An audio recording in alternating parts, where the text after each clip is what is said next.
everyone, and welcome to another episode of the Performance Cafe. And today I'm so excited. I'm joined by a friend, Lungile Jafri.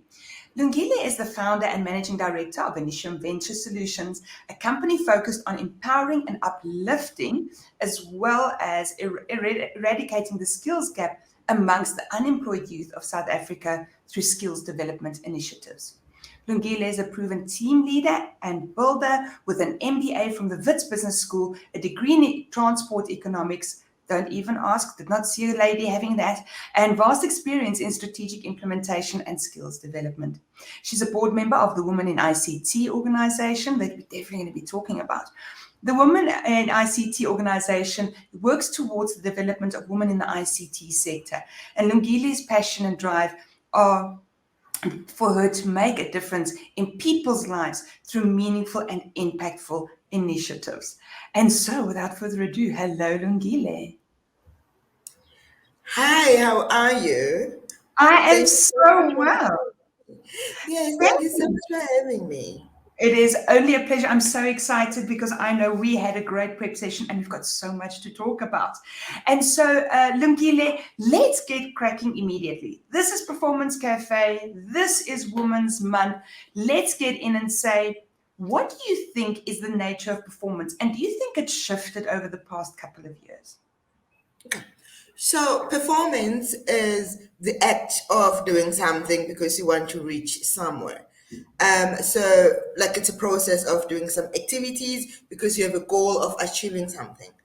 And COVID really did a huge change and a huge shift for the way we do work and the way we produce and the way we manage our employees as well as our team members.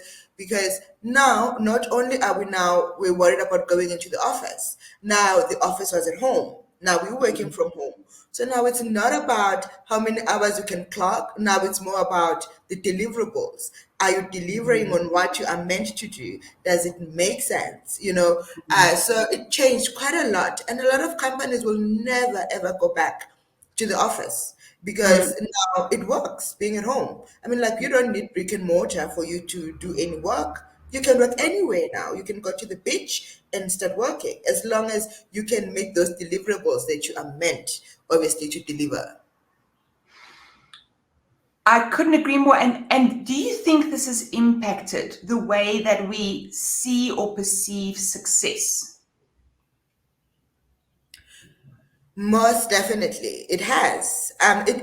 When you look at it around, I mean, success is that pat in the back to say, okay, now I've completed it. I've done this. This is what I set out to do, and now I've done it. Now, even as an employee or as an entrepreneur, now you can mark your own success on a daily basis. Did I complete what I set out to be? Was I successful? Obviously, when it comes to business, then you start looking at the numbers, you start looking at, like different aspect of, like how successful are you? You're looking at the bottom line. But if you're looking at it from a performance or from an employee point of view, there we're looking at deliverables are being met. But remember now, when it comes to success, I'm gonna mix the performance management there as well. When it comes Perfect. to success, it's like you need to have clear objectives of what it is that you're looking for. Are those objectives and deliverables, are they measurable? I mean, can you measure them? Is there time limit on that? Because if I say I'm gonna go to work, but I don't have any objective, I'm just clocking in 9 to 5, then it's like I wasn't there. But if I have certain deliverables that I need to deliver by the certain time and date, then that's for me, it's something that I can measure. Then I can say, yes, I was successful. Yes, here I am lacking, I need some more improvement, and then just fine tune that. So definitely success, performance, it's all interlinked. Because you can't be successful if you are not meeting your performance targets, you're not meeting your objectives or your goals as an organization, as an individual, as an entrepreneur. So all those things are quite interlinked, actually. While we're on the topic, do you think that all this change has impacted the way that we do skills development, or is it pretty much same old, same old? Of course, I mean, post COVID or during this COVID, because I mean, like it's still there, it's not really It's gone. not gone. We're just Um, ignoring it. I know we're trying to ignore it. I don't think anything will ever be the same old thing that we all used to do. Now, as we get more comfortable, I know we're talking in ICT here with, with the new IT, with everything else that is happening around development in the tech space and everything. I think we're getting more and more comfortable virtually. I mean, like training virtually, being in a virtual space. I mean, like look at us now. I mean, like Mm, pre-COVID, we would have had to meet somewhere for us to have this discussion. But yeah. now we can actually be in different location and be able to still have the same impactful discussion we would have had face to Mm, face. But now a lot of things have changed. Skills development isn't just us going to a company training people. It isn't them coming here, but we have various means of training. We have your LMS, would have your virtual training. Of mm, course, physical training is always the best because then you can read people. I mean, we yes. can't discount that. We can't Yes. discount that physical Mm, aspect of it. But we have so many options now, which we didn't have pre-COVID. So COVID has been both negative and positive in a lot of ways. mm. So let's get back to women in business. And I think when we come to Women's Month, we often sort of backtrack and almost go and think how far back women didn't have opportunities. Um, how what do you think the nature of performance for women in business is today? Do you think we've changed anything? Do you think it's improved in general? In general, I mean, as women, we're making strides, into getting into businesses, into getting into the tech space, into getting into those roles that were not seen as feminine. And I think that bias is still there, where you have your bro code. For example, I mean, like if say my husband was sitting here right now, Yes. trying to make a deal with a potential client. He's gonna go about it in a totally different manner than I would. Mm, And that's not because he's better or there is anything else that he's going to do different from what I'm doing. But the fact that he's a male still has that. I don't know why, because I think as women we rock, but we look at things quite mm, different and our aspect and our lenses are quite not the mm, same. So there's still that thing that still creeps into business. I mean, like that's why I think a lot of company and people will need to be intentional when we are empowering women and upskilling them and opening those doors for them. Because if we're not intentional about it, it's not going to happen. Because we always like to say we are all equal, 50-50. mm, But mm, in reality, we are not. mm. And actually, I don't want to be, as a woman, like myself, I'm going to talk for myself, I'm not going to talk for all women here. I don't want Yes. to be equal to anyone else. I just want to be an individual. That is myself Mm, and is performing at my best. The only thing mm, I can be that is to just be empowered so that I have that space, you know, mm. to do what I need to do, so that I don't have those impediments that are there. I don't believe I'll ever be equal to him. Maybe I'll exceed him. Maybe Yes. I'll do. I mean, maybe even now, maybe I'm even better. But because the doors, are not the same, the Mm. bro codes, maybe I should take up golf so that just I could be just Yes. be in a golf course with the men. I mean, they go and they play golf and they come back with deals. It's the other way around. We more Yes. nurturing.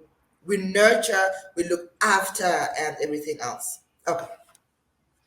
So I couldn't agree with you more, and it's so interesting because there's a book I'm reading, and the only reason I don't know its name is because I read so many books at the same time that I can't remember which ones the reference is from. But where even to this day, golf clubs don't allow women. because it's only for men. One of the really interesting things that I just want to tell you is that you are obviously not modern enough, Lungile. It is now cycling. That is the in thing. It's not golf anymore, just so that you know. So I've got to put my butt onto a bicycle to go and network. I don't think so. I don't know about Not you. at all. No. Not at all. I've heard that one mostly for single ladies. Apparently, that's where they find potential. Men. Yes. So I thought, let me stick to the business side. You see? Ah, that is clever. So, talking about women in the tech sector, I think you're right that in business, even in general, there is that feeling of the boys' club. Um, I was wondering, let's talk a little bit about women in ICT. What is it that you want to achieve with that? And does that help with opening some of those doors? So let me just touch base with the women in ICT, right? And the reason why it was founded was because of this huge gap that we are seeing around, like the tech space, especially for the women child. Like we needed to say to the young ones, to the youth, uh, that the our space is for you to take up into, in tech. It's not only a boys' club. You have every right as well to walk through that door. And we need, us that are older and are in this space already, we need to be able to open those doors and then connect you, network you with the right people so that you have the right skills. Because it doesn't help saying you're going to go into the ICT sector, but you are not even sure what is it that you want to do there. I Yeah. mean, and which qualifications do you need? Which skills do you need? You know, Mm, I think in the whole world there are still while a lot of strides have been made in women being in business, right, or in being in IT in a lot of industries, the industry like finance and tech and engineering, those mm, ones are still very much male dominated. mm, And it could be because it has always been it's so unfeminine for those are hard skills, like it's so unfeminine for you to be in there, so we are going to put you more into the administrative, like you're so good at typing, right? You're a woman, you can type, right? So it could be that. So mm, so now, whilst we're trying to break those biases that have been around those industries, we need to actively, intentionally so, mm, doing it, opening those doors, having mm, programs that are focused solely on women. As much as mm, I said, we're not going to ever be equal to men, but we need to mm, empower the ladies. Well, mm, we are very different. To empower mm, the ladies to be in the workplace where there is that equity around, like both gender roles. mm, It shouldn't just be one gender, because we can't say, my husband and his company, they have a new CEO that came and said, oh, but in this department, why are there so many males? Let's now, this is even in aviation. I mean, like, we don't talk about that, it's quite mm, male. So he mm, said, in this department, there's so many males. We need 50% females and 50% males. And he said to me, oh, so now what must we do? We must catch all the males out and bring all the women. And I'm like, and then what about skills? And I'm like, but just because someone is a woman doesn't mean they're not skilled. And then this yes, is the perception that they're having, that, this woman is going to come take my role, and they're incompetent. But that's yes, not the case. We just need to yes, be open. I mean, like, and I can see the CEO's vision, because she's thinking, you know what? Let's open the doors for women. And if it's yes, a policy within a company, believe me, yes, the next 2 or 3 hires will be women. yes, yes. So, Lungile, I hear what you say about the CEO coming in and wanting to rejuvenate and revitalize and get women into this very male-dominated area. And hats off to her, because I think we have so few women that do that. But on the other hand, don't you think that our empowerment must start at school so that we can set girls up? When I went to school, you could either type or do math. I couldn't do both. And now I did math because I needed a university exemption, but I wish I'd learned how to type because I still haven't done that. We didn't realize I'm old enough that when I was in grade 10, we didn't know we were going to have computers. So, doesn't it start at a very young age? Because I also do hear what the men say is if there aren't women in the industry, if there aren't skills, we can't just bring in women. Where do we start that incubation? You are raising a very good point. These things start, I would even say, start at home. It Mm, doesn't even start at school, it starts at home. It starts me teaching my girl child that and the boy child exactly the same thing. There is no difference in what you want to learn. mm, It starts with me treating them the same and mm, not making them feel any less than anyone else. It mm, starts there at home. And then whilst they're there at home, then that will then go to the schools. Because mm, again, when we look in South Africa, unfortunately, we have quite a lot of inequality. So whereas some children have access to quite a lot of resources, we have a huge number that don't have access to those. So, mm, so I am loath to say schools must do more because chances mm, are it's not possible at this stage. So mm, the goal actually starts at home as parents, and then mm, it goes on then to probably government to make sure that at the schools, then some of the aspect are really touched. I mean, they've been trying. But recently, government is trying to put in computers in township schools and make sure that everybody has access to those. So, but it's a bit, mm, it's like very very small mm, small improvements. So we need to mm. do more. Definitely at schools, but as mothers, as women, let's start at home. I mean, we Yes. could that we have some control over. Yes, I love what you're saying. Is that my question was leading? It was meant you're supposed to answer it by saying, "Oh yes, at schools, let's make sure that we don't exclude girls." But your point is so much more valid. This child is in front of a particular teacher maybe a couple of hours a week, but at home they are entrenched in whatever that culture is telling them. And Lungile, can I, and this is just a perspective from someone who was raised by ladies of color. My mom worked, so I was, from a very young age, I was always left with the helpers. Mm, And what I find really interesting is how we underestimate the ladies who are less financially advantaged in our communities. People don't think of it that way, but because of migrant work, moms were raising whole families plus trying to work in less than great standards. So actually, we have so many strong women.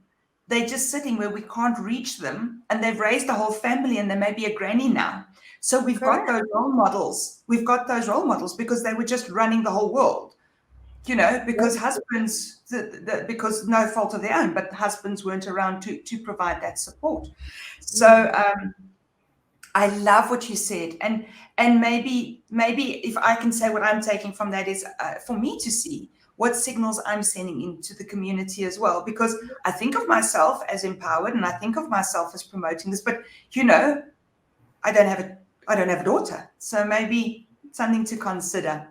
So, considering that you are loaded with advice this morning, what are the three things that we should be telling women about how do they help themselves to be empowered? Okay. Can you see now we're having such a lovely coffee and chat? So my first advice to women would be network.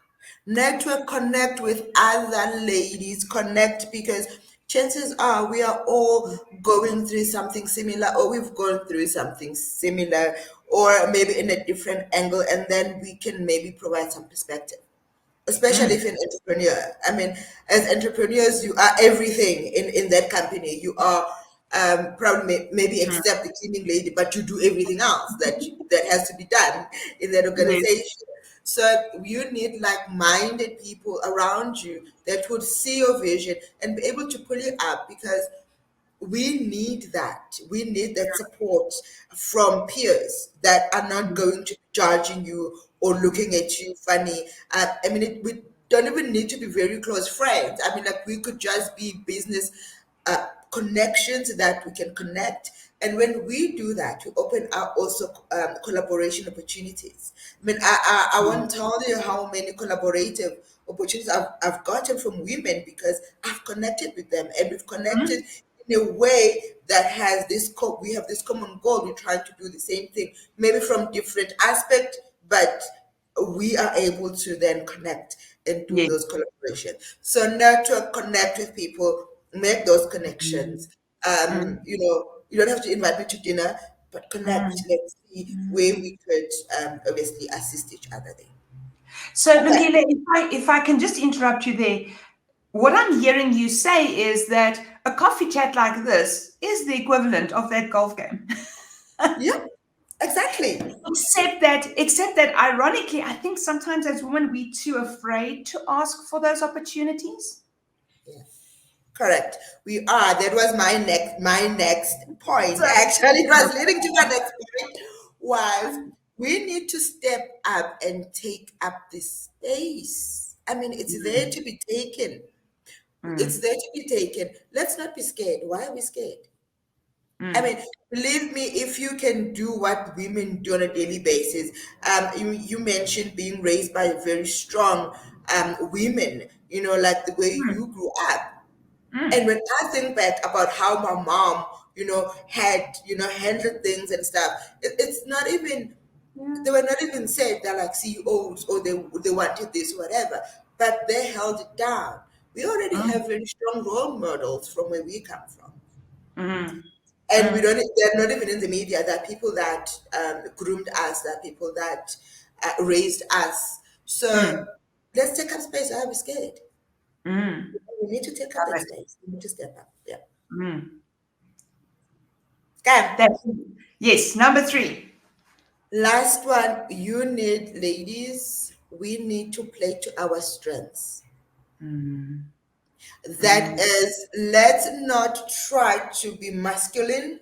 I know that sometimes when we get into very masculine industries or masculine roles, we tend to try and emulate the males.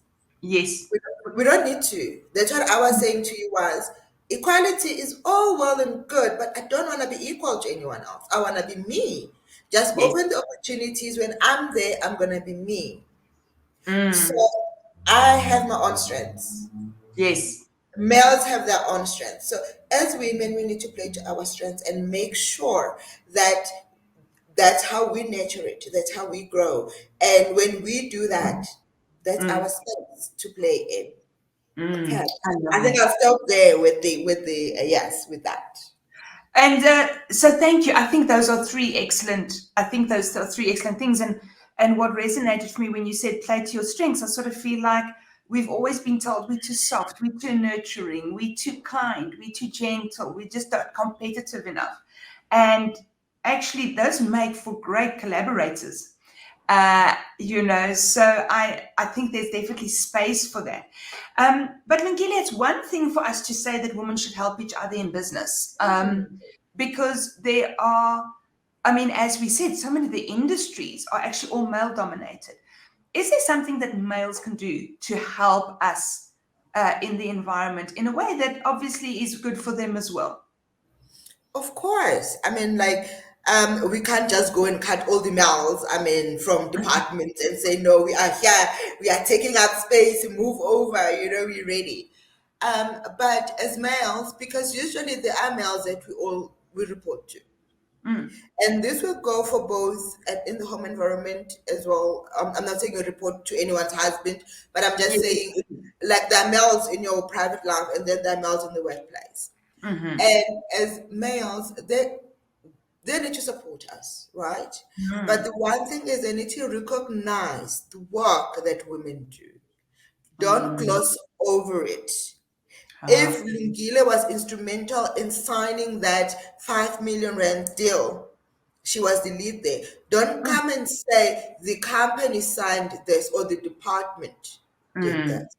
Mm. Because unfortunately, in a dominated space, that will be equal to, oh, you signed this as a male. They're not going to think Yes. Lungile signed this client, Yes.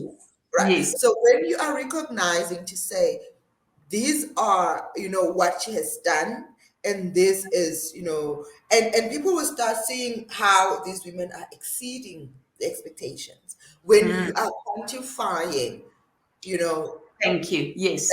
you need to Mm. quantify those as a male, and you have a woman reporting to you. Help Mm. them quantify what they've done so that Mm. it's easy for you to go back. I love that because it's what you're saying is it's not just when you say the team has done it, it's not just a microaggression. It's actually a performance metric that you are not reporting on properly, that you are not genuine or you are not honoring. Yeah, most definitely. You know, Mhm. um, yeah, that's the thing. That's what usually happens. So let's not do that. Let's just do the right thing, so everyone knows. Someone rocks or they don't Yes, rock. I mean, yes, obviously. I mean, like it's one yes. of It those. cuts both ways. Yes. Okay, I think I'm not. And then the next one is provide honest, and accurate and specific feedback. So it Mm. ties in with what we just discussed now. Mm. But that means that you're being an ally, because now if you are being honest with me and you're being accurate, to say, you know what, I need you to start doing one, two, three because of one, two, three.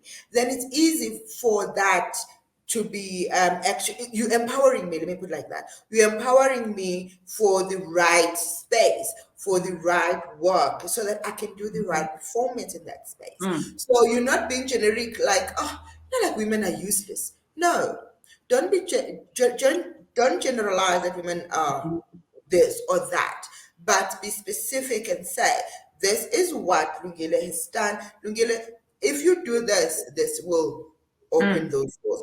So we do need allies that will open the doors for us and help us gain those skills.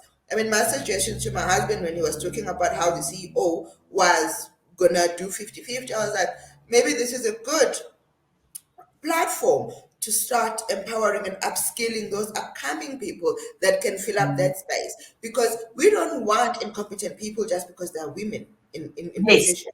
We don't want No. that. We Mm. want skilled people that can do the job, that can Mm. do what needs to be done. So it's not like, okay, bring women so that the department will fail or the company will fail, but Yeah. then upskill them, empower them to take up those spaces, because we need to.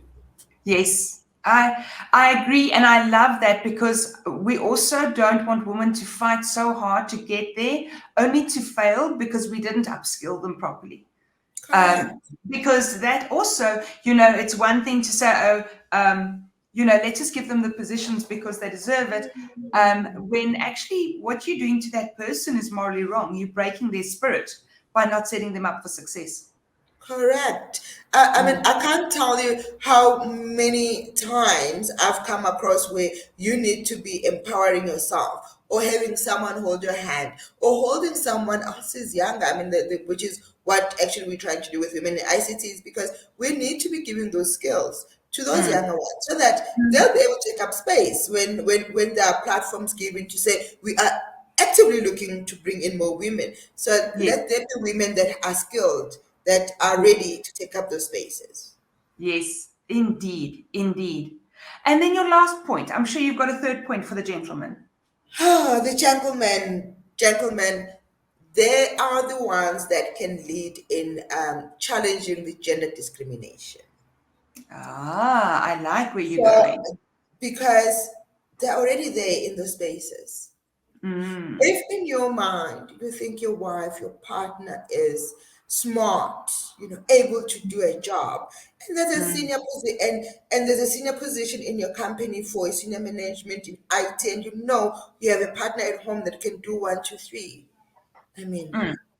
you're already Mm. in a perfect position to say, can we look at women? It doesn't have to Mm. be your partner, but there are other people's partners that are just as Yes. smart, that you can open up those spaces for. And Yes. if people say, oh no, but why don't you look for a male? Because this has always been a male, space. They say, but Mm. now we're discriminating against gender. Let's bring in, let's see what is Yes. out there. Yeah. Yes. So men, please lead that gender discrimination that is happening right in front of you, and you're not saying anything. Please take up the Mm. space, speak on our behalf, even if it's not for It could be for your children's children that will come 40 years down the line, but because you are here now, let's start making a difference because it's going to resonate in more generations to come. I'm with you. My husband always used to say, never post anything on social media you wouldn't say in front of your mother. So I think the question that you're saying is, if your mother could fulfill that role, would you turn against her just because she's a woman? You know, it's kind of like, because it's different when you think, oh, it's a generic woman that we're sidelining. But actually, what if it's one of our women? What if it's someone that's in my life? I love that. I love that. Lungile, thank you so much for joining us today. I've had the best conversation with you, and the two of us, I think, could carry on for another hour and a half, but I know you have another meeting lined up. Thank you so much. And then are you happy that we post links to Women in ICT and your email address if anyone wants to reach out to you? Perfect. Yes, I'm very happy. Thank you so much. Really appreciate this. It was a really nice conversation, I must say. I am so glad you enjoyed as much as I did, and I look forward to catching up with you again soon. Thanks so Okay, much. thank you so Thanks, much. Brian. Okay. Well, yet again, do we just have the most fabulous coffee companions or what? What a lovely discussion and what fresh options and opinions from Lungile. So it is time for me to go. And before I do, if you've liked this, please will you click somewhere on the page below. If you're on YouTube, there's a like and a subscribe. And you can also pop that notification bell so that you know when our next two videos are released. If you're following us from LinkedIn and Facebook, it's always great to have you all here. And I look forward to seeing you at the next Performance Cafe. See you soon.